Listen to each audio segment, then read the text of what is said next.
This is Adrian Hart with your Southeast Colorado weather on seconews.org.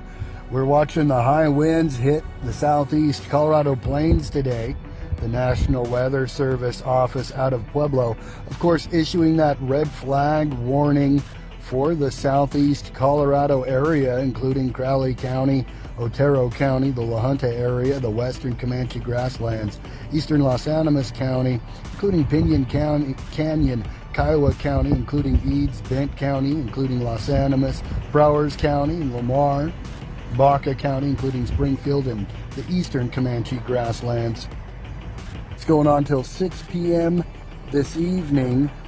Winds gusting up to 60 miles per hour on the Southeast Colorado plains. Follow us on Seco Weather on Facebook. Subscribe on YouTube for free. Join the people of Southeast Colorado on seconews.org.